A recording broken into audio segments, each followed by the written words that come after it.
Всем привет! Наша семья продолжает путешествие по Вьетнаму, и сегодня мы наконец-то добрались до настоящего рая. Вокруг только пальмы, солнце, пустой пляж и полный расслабон. В этой серии мы вместе с вами окунемся в настоящий чил, откуда реально не хочется уезжать. В прошлой серии мы прилетели на Фукуок, жили недалеко от аэропорта, и отель наш был, прямо скажем, не очень. Теперь же мы отъехали на север, примерно полчаса пути, и оказались прям совсем в райском месте. Очень много зелени, очень красиво, и живем мы прямо на пляжу. Первое, что нас встретило прямо с порога, это оглушительный хор местных цикад. Причем у них тут какое-то свое расписание.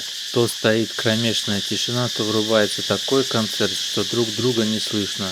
Здесь немножко подороже, но и немножко покрасивее. Вот, пожалуйста, море. Там бассейн. Так, что у нас внутри? Здесь у нас такая кровать с такой антимоскитной сеткой. Потому что мы сейчас реально находимся где-то не в городе, но он сказал, здесь у нас много москитов. Здесь у нас такой душик с такими прямо выходами на улицу. Здесь у нас даже какой-то огородик есть. Такое вот аутентичное место. И здесь такой вот видон. Здесь уже, походу, нету никакого движа.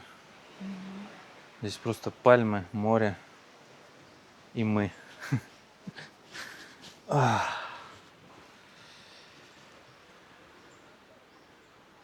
даже магазинов никаких нет.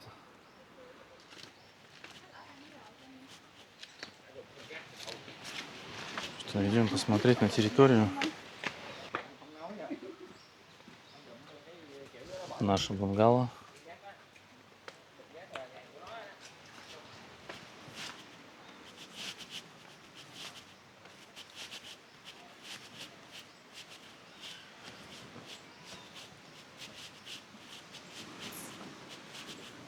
Вот каяки, кстати, можно взять бесплатно.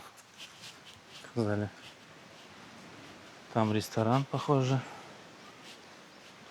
Песочек.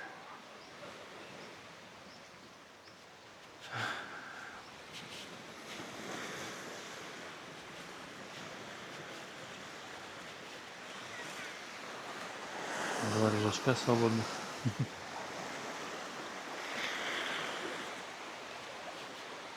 Вот. Пальмочки.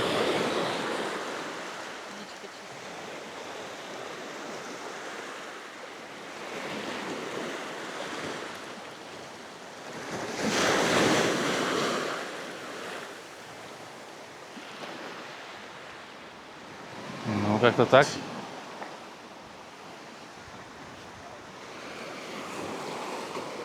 Печельки.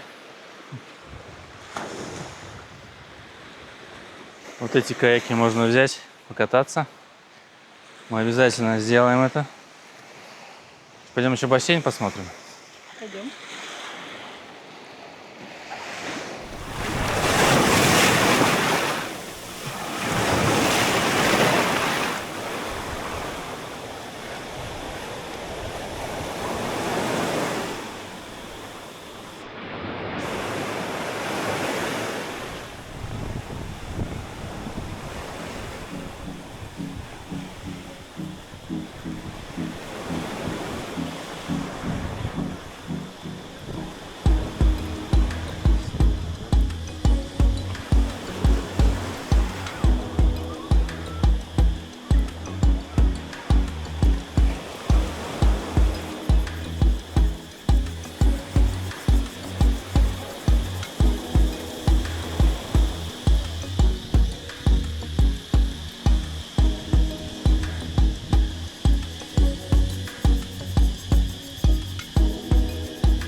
Бассейн здесь, конечно, отдельный вид искусства. Выглядит максимально кайфово. Чистая вода, пальмы, полный расслабон. И вид прямо на море. В такой атмосфере можно залипать часами.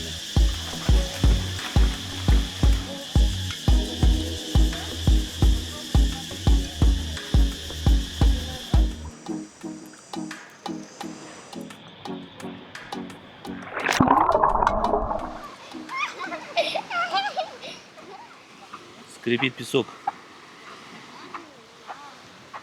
Такие острые. Наросли ракушки. Ох, какая вода. В море гораздо теплее, чем в бассейне. Просто как заходишь, чай. Камешки тут, правда, в начале. А потом песочек. Вау, какая она теплая. Чересчур даже теплая, я бы сказал. Вот наш бережочек. Ну вот в этом новом отеле поприятнее все. Пальмы свисают над лежачками. На пальмах висят кокосы. И в этих прибрежных камнях много-много крабов. Меня заметили и попрятались.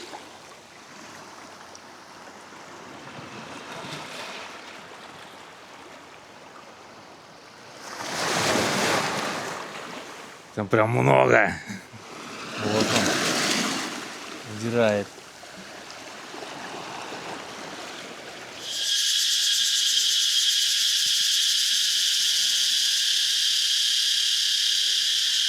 Цикады просто орут.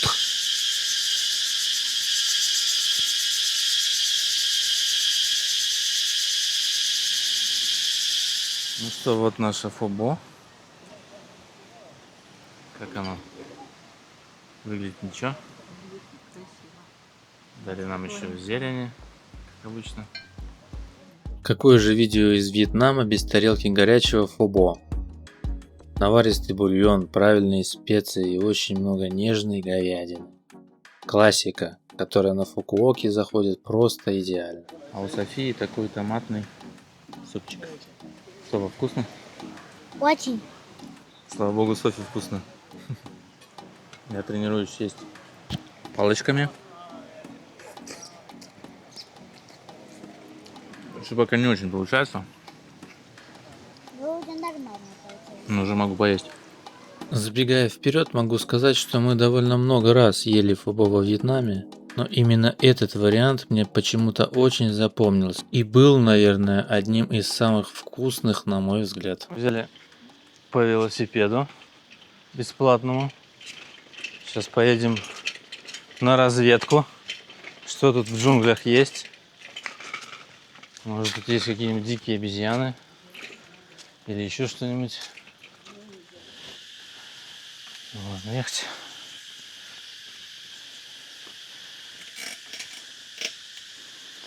Ну от обезьян уедем, если что. Вообще, если честно, основной целью нашей велопрогулки были солнечные очки. Дело в том, что я по какой-то непонятной мне причине постоянно их теряю. Вот и сейчас из прошлого отеля приехал уже без очков. Вообще нормально. А те очки, что сейчас на мне, я просто взял поносить, пока не куплю себе что-нибудь взамен. Блин, а назад придется в горку ехать. Блин, нормальная тут горка. Какая заманушка, да? Возьмите велосипед, говорит, и покатайтесь. Фонарики защищены вот такими клетками от кого-то. Не знаем от кого, а может для красоты.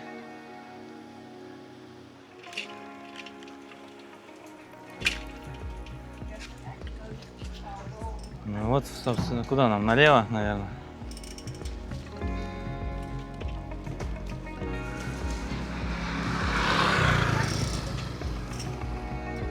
Класс. Кстати, как оказалось, здесь не такая уж и глушь. Буквально проехали, может, километр, и оказывается много тут и всяких и ресторанов, и кафешек, и магазинчиков. Правда, очки удалось найти с трудом, и пришлось взять то, что было. Похоже, это совсем не ходовой здесь товар. Почему-то. Опять дождик идет. Здесь дождь идет каждый день. Хоть сколько-то?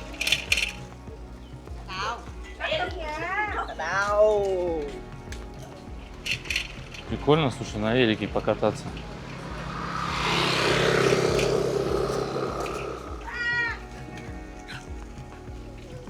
Такие полуволки бегают какие-то.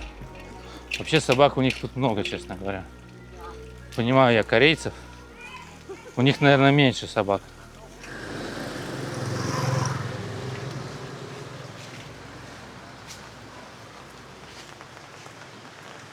Пойдем в магазинчик и, наверное, обратно в отель. Короче, манго 35 тысяч килограмм. Манго килограмм евро стоит. В общем, затарились. Купили спелого манго, взяли на пробу какой-то джекфрут, купили небольшой ножик, чтобы все это дело порезать. Ну и еще там по мелочам. Вечером будем все это дегустировать.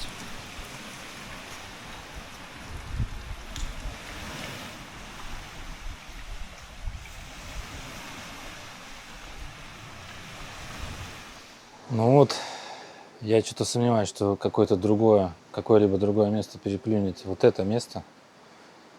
Потому что здесь просто отпад, ребята. Мы живем в таком бунгало, прямо на берегу.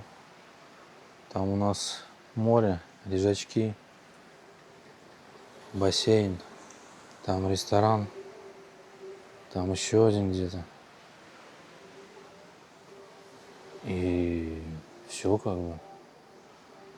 А туда в город, ну, в деревню, так называемую, можно взять велосипед, прокатиться, если тебе надо в Смогаду что-то. Ну и ресторанов там вот столько. Вообще кайф, просто кайф. Тут отдыхать и отдыхать. То есть, ну, на Калане море может быть и лучше. Песок белее или там что. Но здесь просто, ребята, такой кайф. Вот, ты вот так садишься сюда. Ох. А там у тебя море шумит. Открываешь баночку пивка.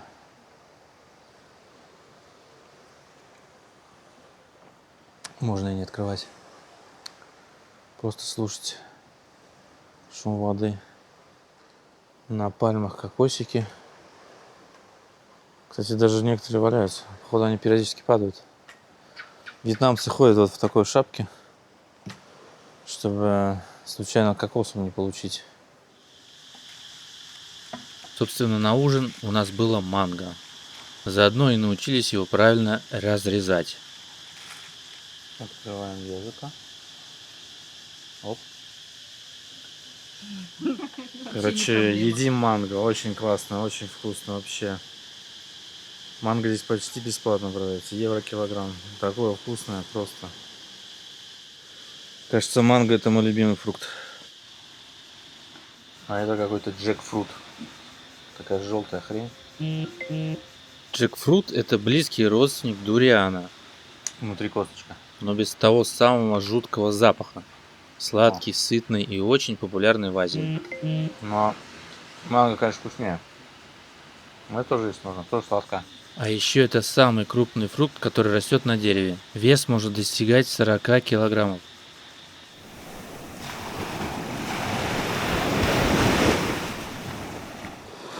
Доброе утро. Мы все еще в раю. На Фукоке. Вышел прогуляться по берегу. Посмотреть, что тут вообще есть. Может, увижу кого. Иду пока вдоль берега. Какая у нас тут красотень. Говорят, здесь можно даже застать каких-то других животных, не только крабов, звезд и еще кого-нибудь.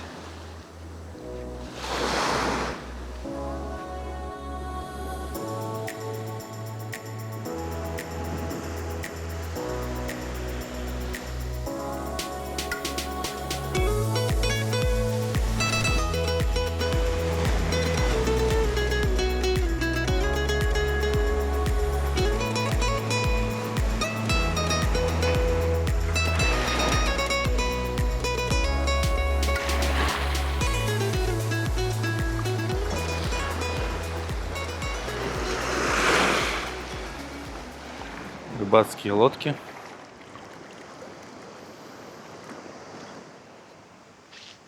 Дошел до таких черных камней. Здесь уже надо смотреть не в сторону моря, а в сторону леса, чтобы ни на кого не наступить.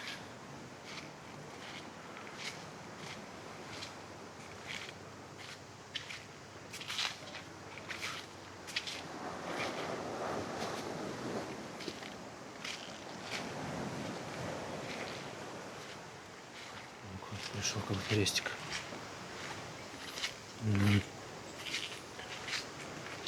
Так. Ну, в рестике, наверное, не пойду, мне еще свой надо идти. Ну вот, собственно, весь берег. Ладно, пойду обратно. Ну, короче, кроме крабов я никого не увидел. Может, здесь на камнях или за камнями. Я надеялся увидеть звезду. Они тут тоже могут быть. Но не увидел. Вижу рыбу.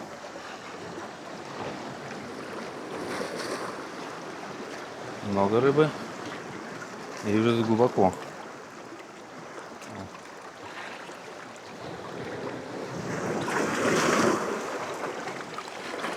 Звезд не вижу.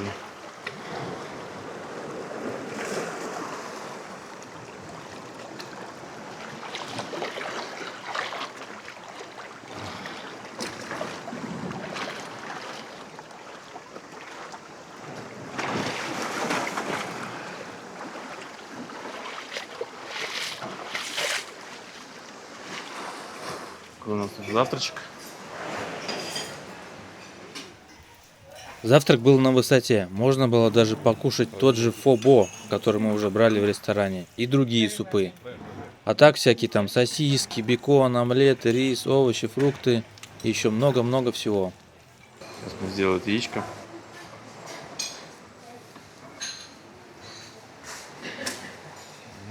Thank you. Посмотрим. Рисик, брокколи. Какое-то белое что-то. Желтое что-то. Пампкин суп. Суп из тыквы. Так, а здесь у нас бобы.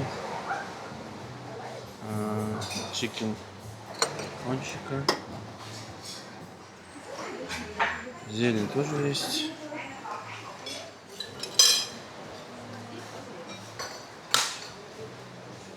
Так, морковочка. Морковочку мы любим.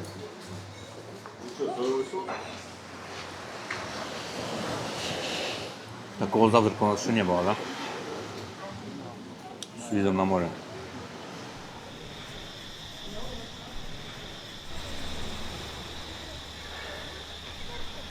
Кажется, вот этот вот отель, это именно тот отель, в который можно вернуться несколько раз. Название я здесь напишу. Просто супер, ребята. Такой здесь бассейн прямо на берегу. Там у нас ресторанчик, в котором у нас завтрак. Завтрак включен. Обед и ужин тоже можно здесь поужинать, но уже за свои деньги. Цены, кстати, нормальные. Мы вчера пообедали за 13 евро. Там у нас уже сразу начинается море. А вот там вот лежачки.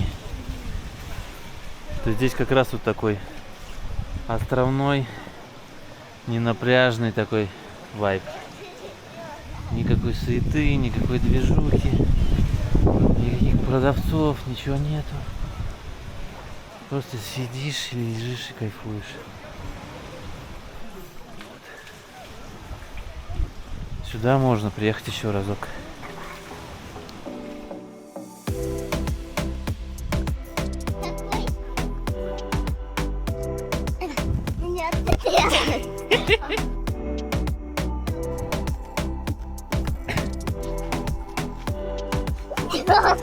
Я не знал ящика. Большое. Смотри, какая большая. Классно.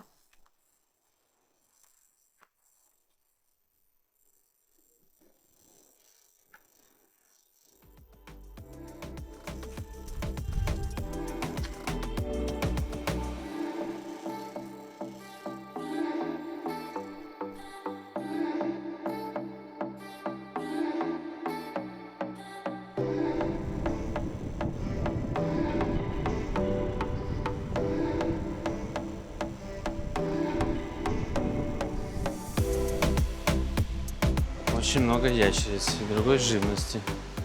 Краба на берегу. В Таиланде, может быть, мы не там были, но мы мало кого там видели. Здесь же они просто как бы...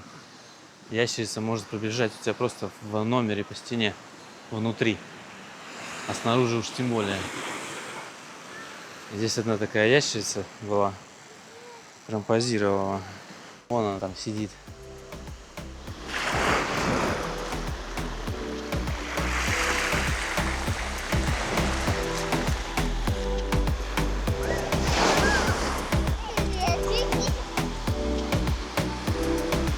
Честно говоря, ящерицы нас особенно не напрягали, а были даже скорее дополнением нашей пляжной идиллии. Но, как оказалось, на пляжу были не только ящерицы. И тут мы вдруг увидели змею. Я не эксперт по змеям, но телефон сказал, что это древесная змея. Она залезает в это дупло. Она живет на пальмах и деревьях возле моря.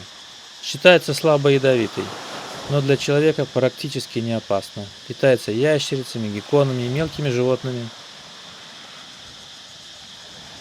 И, конечно же, наша змея вызвала настоящий ажиотаж среди отдыхающих. Но ничего страшного, змея получила свою минутку славы и поползла дальше. А мы тем временем отправились плавать на каяке. Ну что, возьмем коньяк, поплаваем? Так, жопу туда.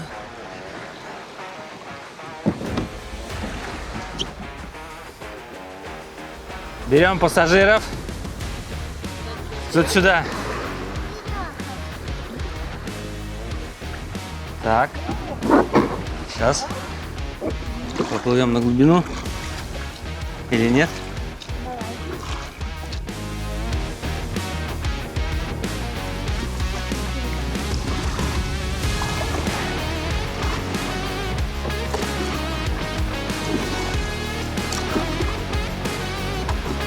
Лепота. Мы, кстати, за буёк заплыли. Мама, верни нас, верни нас.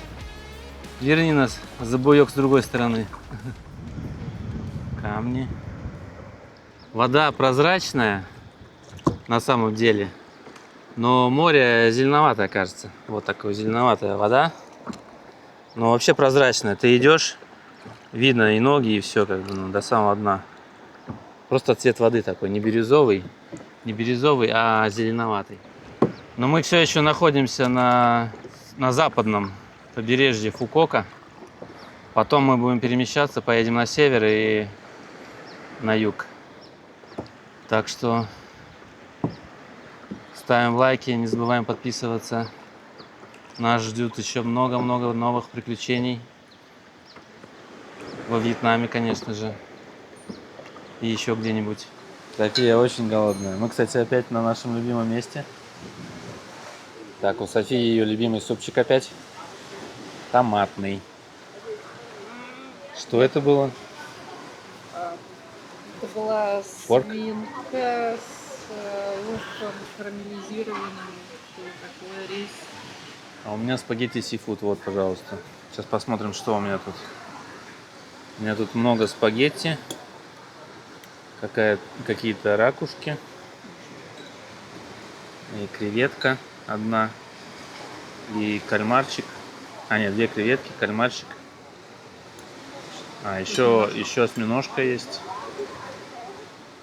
Такой вот. Так, ну что, с чего начнем? Начну-ка я с вот этого. Какая-то ракушка.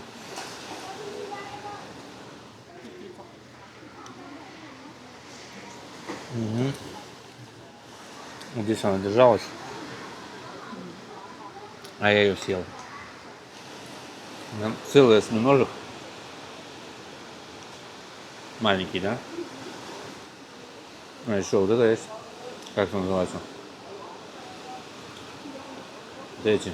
Мидии. Мидия. Посмотрим на креветку. Гигантская. Да, но она не чищенная. Головой. Короче, не люблю я вот эти креветки не чищенные. Когда чищенные, ладно, пожалуйста, я могу их есть. Но как бы ковыряться вот в этом. Причем она, нет, она вроде почищенная, но с головой. То есть нету здесь этих. И нету этого. Ну, короче, креветки, они вкусные, никто не спорит, но ковыряться в них, когда они почищенные, мне нравится.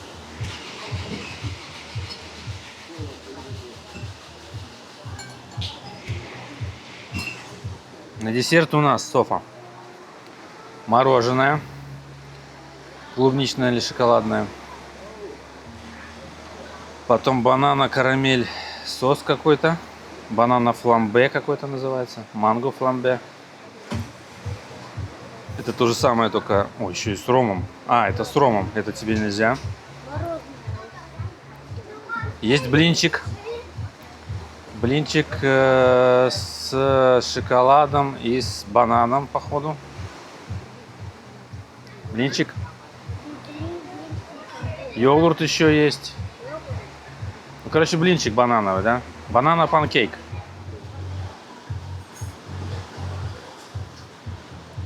Забыли снять блинчик банановый с бананом и с мороженым. Шоколадом. И с шоколадом еще. Десерт, короче.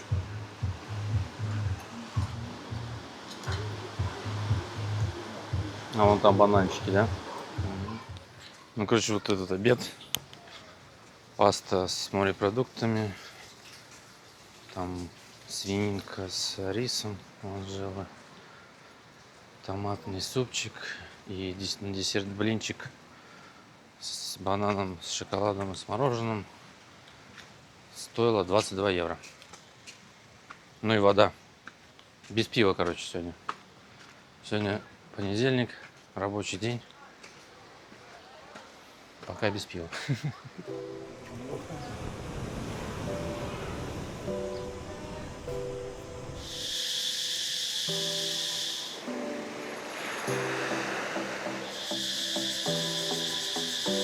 Мы окончательно окунулись в этот островной вайб. Просто чилили у басика, наслаждались красивыми местами вокруг.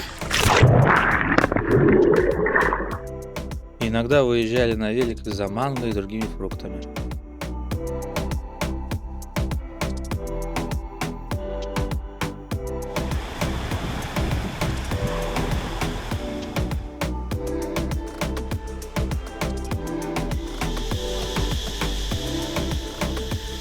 Здесь в Вьетнаме они вот эти кокосы чуть-чуть другие, они какие-то коричневые. В Таиланде они зеленые были. В Таиланде казалось, что они больше. Они такие поменьше, но коричневатые. А по вкусу примерно такие же.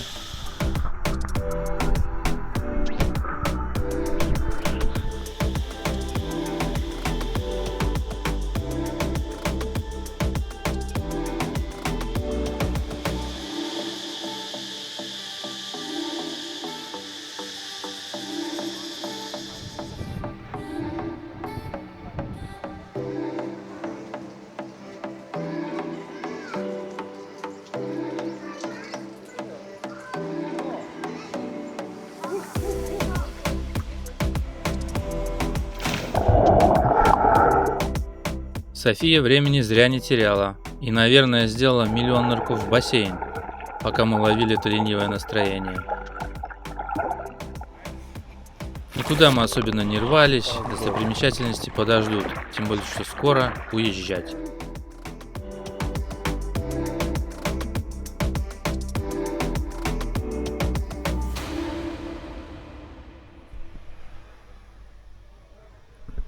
Вот так вот мы спим.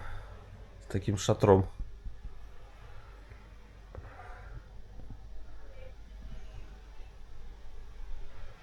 чтобы никто к нам не прилетел. Бывают жучки, там залетают еще кто-то. В общем, нас это все не волнует, потому что мы вот в таком защитном коконе. Что у нас, оказывается, на завтрак еще можно такие дамплинги взять сегодня. Оп. О, какой большой пельмень. Такой тостер с рельсами. Сейчас она что-то снизу плюхнется. Всегда в таких местах всегда найдется книжечка Ремарка. Не какого-нибудь там, я не знаю, Толстого или еще кого-нибудь. Или Достоевского. А вот обязательно лежит томик Ремарка. Ну, есть еще какие-то книжки на непонятных языках. Во как у них. Во как они пишут. Китайцы, да? Сверху вниз, наверное. Сегодня мы решили поесть просто бургеры. Вот такой бургер. 3 картошечкой. Тут то же самое. А у Софы любимый супчик томатный. Так, мы не знаем, как есть правильно этот бургер, потому что булка как бы убрана, сбоку лежит. Да, она сухая. Бургер тут не дешевый. Как и вся европейская еда. Такой бургер стоит 7,50. Это по местным меркам довольно дорого. Ну, по нашим меркам это нормально. Ну все, уезжаем из этого райского места. Очень нам здесь понравилось. Красота. Единственное, что ночью цикады, просто я никогда в жизни не слышал такого шума от цикад. Здесь просто... Ну, это первая ночь была. Стрёмно слушать, а потом мы уже привыкли. Теперь поедем дальше на север острова. Здесь, конечно, кроме как загоранием и купанием мы ничем не занимались. Вот. Дальше нас ждут Grand World городок и Sunset на юге. Сейчас последние наши заплывы в бассейне и двинем с чемоданами на выход. Ну еще, конечно, ящерицы. Тут просто ящерицы немерено. Вот этот дом, он обшит досками. И снутри тоже досками обшит. Так они, короче, походу в стенах живут. То есть ты вот так сидишь, и они вылезают. Откуда-то со щелей прям вылезают. И сидят на стенах постоянно. И в комнате тоже видели пару раз ящериц. Да, ну ничего, привыкли. Это такой, ну, такая особенность. Все-таки мы здесь где-то в лесу находимся. На берегу, среди пальм. Живность растет, размножается. Да, ресторан тут тоже отличный был.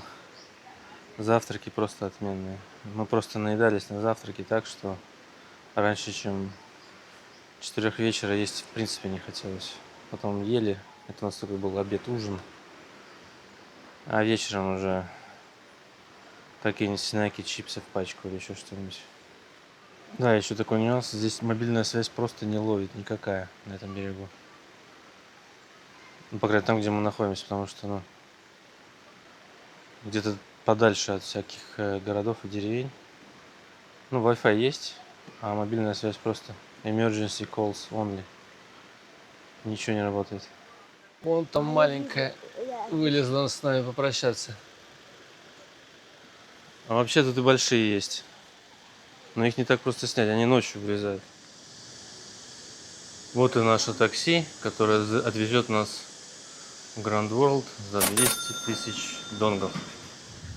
Короче, все машины такие, ну, большинство с кондеем наверху, вот здесь вот. Я такие у нас не встречал.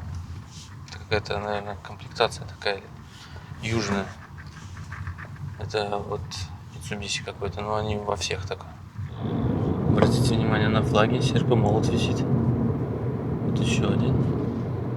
Звезда.